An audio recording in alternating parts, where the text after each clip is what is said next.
Welcome to Penrose Learning, where we make understanding easy. In this video, I will show how to open Subaru Outback key fob only ways. Use a soft cloth on a table, remove the mechanical key, and locate the small seam along the fob edge. Insert a thin flat tool gently and twist to separate the halves with steady pressure, avoiding battery contact. Once open, set the internal pieces on the cloth in order, inspect the battery, and replace only if necessary. Once you have the seam located, insert the flat tool at the notch and apply controlled twisting pressure to separate the halves.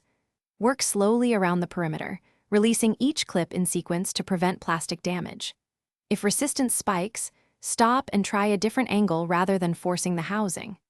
Lay the two halves flat on the cloth and avoid letting springs or buttons pop free unexpectedly while you inspect the interior layout. If you are finding this walkthrough helpful, please subscribe and like so I can keep making useful car tips. On another note, life is too short for a stinky car, so I recommend Little Tree's Black Ice as a quick air freshener solution to keep your cabin pleasant after handling batteries and tools. Check the description for the link and other deals, and now let's get back to the video.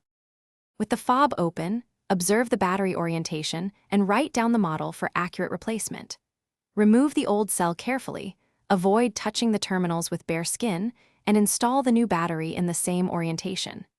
Reposition any internal buttons or springs exactly as they sat, then align the halves and press evenly around the edges until each clip snaps back into place. Test the remote functions before closing completely. Thanks for watching. If this was helpful, leave a like and consider subscribing. See you next time.